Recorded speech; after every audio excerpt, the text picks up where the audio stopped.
Ketua Dewan Perwakilan Daerah Lanyala Mataliti resmi mendaftarkan diri sebagai calon Ketua Umum PSSI periode 2023-2027. Pria 63 tahun tiba di kantor PSSI pada Jumat siang dan jadi orang pertama yang menyerahkan berkas formulir untuk pencalonan. Saat ini, kepengurusan PSSI akan menghadapi perombakan lebih cepat. Seiring desakan dari para voters untuk segera menggelar kongres luar biasa pada 16 Februari 2023 mendatang. Sesudah sholat Jumat, saya mendaftarkan diri di kantor PSSI untuk mencalonkan sebagai Ketua Umum PSSI. Dan alhamdulillah sudah lengkap, kami sudah mendapatkan bukti, semuanya lengkap. Ya, terima kasih. Saya didampingi oleh calon Esko, Pak Gede Widiada dan Pak Bustami Jainuddin. Ya, silakan. Pak tadi diterima oleh siapa, Pak? Sama panitia perempuan, saya nggak tahu namanya. Pak, saudara apa sih Pak? Yang mendasari pengen maju lagi Pak? Untuk maju lagi nih Pak. Saya masih ingat sekali tahun 2000 perjuangan PSSI mulai dari 2012 sampai di 2015 yang mulai dari PSSI asli, anggotanya palsu. Kemudian saya membuat KPSI yang organisasinya palsu tapi anggotanya asli. Setelah pertemuan beberapa kali, IPL tetap jalan, ISL tetap jalan, dan alhamdulillah akhirnya terjadi kongres luar biasa, penggabungan antara IPL dengan ISL. Dan di situ akhirnya Pak Johar Arifin sebagai Ketua Umum dan saya sebagai Wakil Ketua Umum yang membidangi Badan Timnas Nasional. Kemudian di tahun 2015 ada kongres luar biasa. Dari 107 voter, saya mendapatkan 94 voter dan sisanya 13 voter untuk calon ketum yang ada 9 atau berapa saya lupa. Dan pada saat saya setelah dilantik oleh FIFA, pada saat itu saya juga mendapatkan surat pembekuan dari Menpora. Pada saat itu Saudara Nahrawi. Dari situlah akhirnya kami berjuang sampai saya akhirnya menang di PT UN, menang di tingkat banding, dan sampai di kasasi kami menang. Tapi ternyata ada kejadian luar biasa. Saya yang merasa dikriminalisasi, akhirnya saya masuk di dalam tahanan yang katanya saya korupsi dana hibah Kadin. Dari sinilah berangkatnya, berarti saya masih punya hutang untuk menyelesaikan tugas-tugas saya yang dibawa oleh para voter yang meminta saya sebagai Ketua Umum 94 suara ini. Akhirnya saya tidak dalam tahanan, saya bisa bebas murni dan tidak terbukti apa yang dituduhkan pada saya, dan akhirnya saya jadi Ketua DPD RI. Kemudian pada saat itulah saya mau mencalonkan diri sebagai Ketua PSSI, tapi karena di situ ada calon ketua Pak Iwan Bule, saya anggap cukup kredibel pada saat itu, akhirnya saya tidak maju. Dan sekarang saya terpanggil karena sudah waktunya, kami melihat bahwa sudah waktunya saya harus membayar hutang saya yang dulu saya diberi amanah oleh anggota PSSI, para voter dari 94 itulah akhirnya saya sekarang mencalonkan diri sebagai Ketua Umum PSSI. Begitu. Apa yang mau Bapak tawarkan sih Pak dengan segala macam masalah yang melanda PSSI sekarang nih Pak? Apa yang Bapak akan tawarkan? Banyak nanti kita akan, yang pasti tugas saya belum selesai dan saya nanti akan ungkapkan pada saat nanti waktunya, kalau memang sudah ada debat kandidat ya kita ungkapkan. Kalau sekarang kita hanya brainstorming aja sama teman-teman wartawan. Gitu. Pak, dukungan berapa voter Pak? Dukungan berapa voter Pak? Saya dari voter hanya 2, dari Jawa Timur sama Persela. Tapi ingat, surat dukungan itu hanya untuk mencalonkan diri sebagai Ketua Umum PSSI, mencalonan. Ya, bukan dukungan itu bukan menjadi bahwa itu sudah mendapatkan Final milik. pilihan dari voter. Contohnya saja dari grup-grup yang sudah memberi dukungan kepada salah satu calon, masih banyak yang dukung saya. Dan itu kita nanti buktikan ya di dalam bilik. Kita nggak bisa buktikan dengan omongan. Itu seberapa yakin Pak Nyala bisa terpilih lagi sih Pak?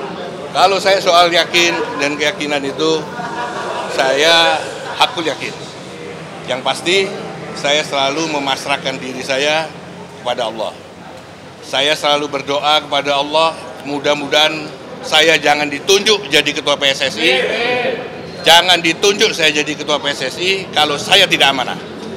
Tapi kalau saya amanah, mudah-mudahan Allah menggerakkan hati nurani para voter untuk memilih saya.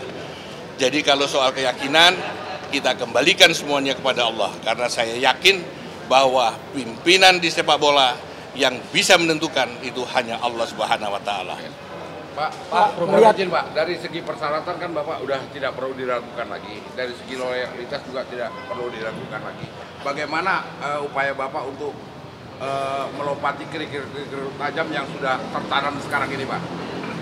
Wah, itu kalau soal bagaimana itu salah satu strategi. Saya rasa tidak etis kalau saya mau sampaikan di sini.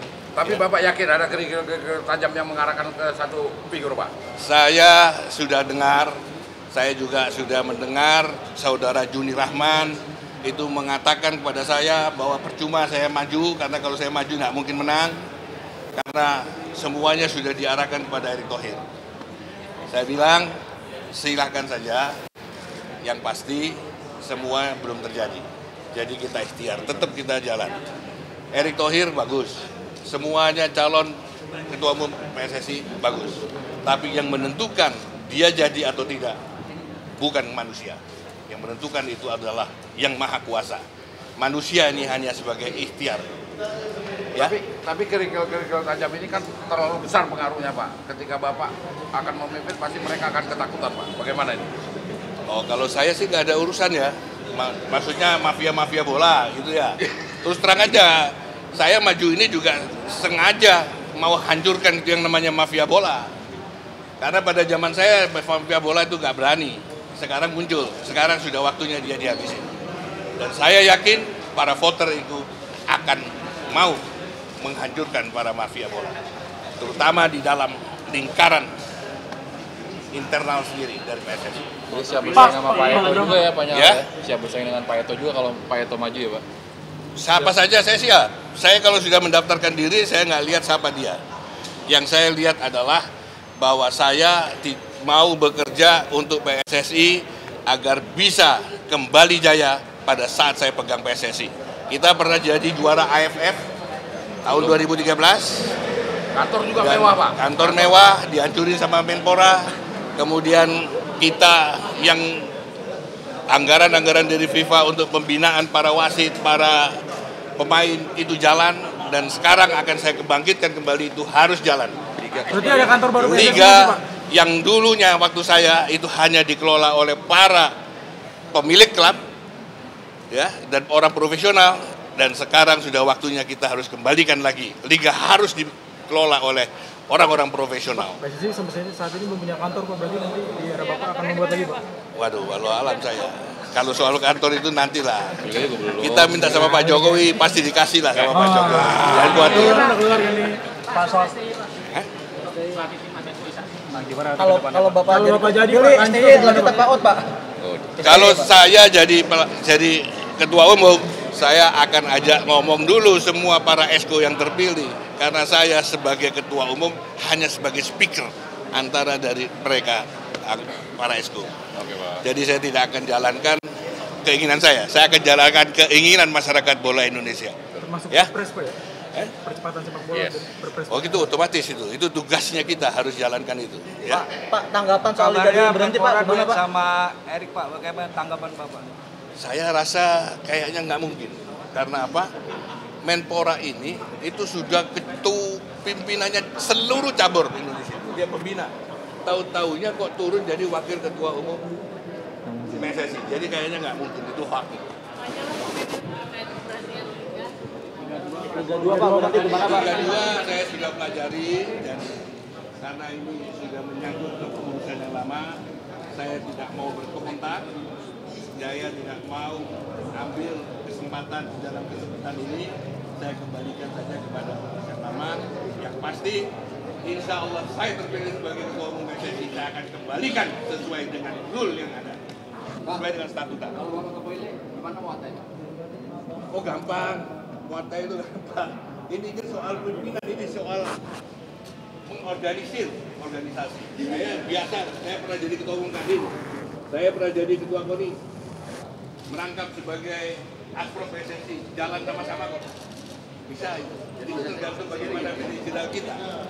Lanyala sendiri bukanlah orang baru di kancah sepak bola Indonesia. Sempat menjabat pada periode 2015-2019 sebelum dibukukan mantan Menpora Imam Nahrawi yang berujung sanksi FIFA.